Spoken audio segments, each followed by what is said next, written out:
రైస్‌లోకి గానీ, రోటీలోకి గానీ ఈ కర్రీ అయితే చాలా బావుంటుంది. దీనికైతే ఒక కప్పు వెల్లుల్లినైతే తీసుకొని పొట్టు ఒలిచేసేసి వెల్లుల్లి రెమ్మలనేవి ఒక బౌల్‌లోకి తీసుకోండి. 2 మీడియం సైజ్ ఉల్లిపాయలనైతే చిన్న ముక్కల కింద కట్ చేసేసి మిక్సీ జార్‌లో ఫోర్స్‌గా బ్లెండ్ చేసుకోండి. మరీ మెత్తగా గ్రైండ్ చేయకూడదు.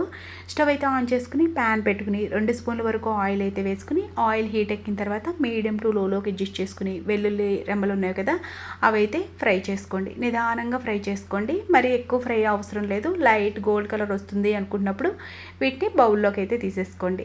మిక్సీ జార్లో 1 స్పూన్ వరకు గసగసాలు అలానే ఒక 7-8 జీడిపప్పు పలుకులను అయితే వేసుకుని కొంచెం వాటర్ వేసుకుని కొంచెం సేపు అయితే ఒక సైడ్ వదిలేసేయండి. ఇప్పుడు మనం వెల్లుల్లి ఫ్రై చేసుకున్న ఆయిల్లోని ఈ ఉల్లిపాయ పేస్ట్ను కూడా వేసేసుకుని 2-3 పచ్చిమిర్చిని కట్ చేసుకుని వేసేసుకోండి.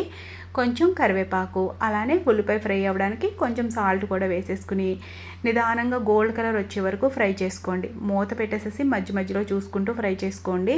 1/2 స్పూన్ పసుపు అయితే వేసుకోండి. ఇది ఉల్లిపాయ బాగా ఫ్రై అయిన తర్వాత 1/2 స్పూన్ అల్లం వెల్లుల్లి పేస్ట్ కూడా వేసుకుని అల్లం వెల్లుల్లి పేస్ట్ పచ్చివాసన పోయేదాకా ఫ్రై చేసుకుని మనం ఫ్రై చేసి పెట్టుకున్న వెల్లుల్లి ఉన్నాయి కదా అవి కూడా వేసేసుకుని మిక్స్ చేసుకోవాలి.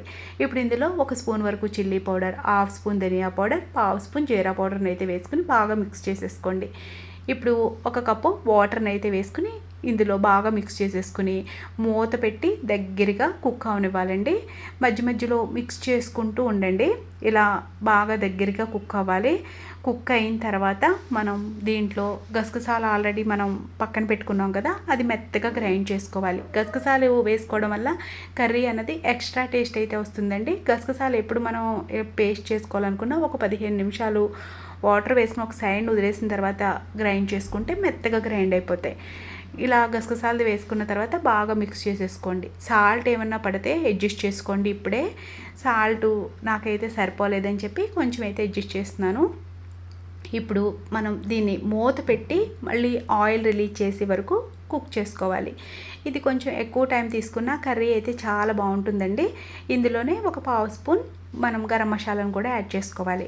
గరం మసాలా కూడా వేసుకున్న తర్వాత బాగా మిక్స్ చేసుకుని ఒక 2 మినిట్స్ ఉంచుకుని కట్ చేసి పెట్టుకున్న కొత్తిమీరని యాడ్ చేసుకుంటే కర్రీ అయితే రెడీ అయిపోతుంది. మీకు ఈ వీడియో నచ్చితే ప్లీజ్ లైక్, షేర్, సబ్స్క్రైబ్.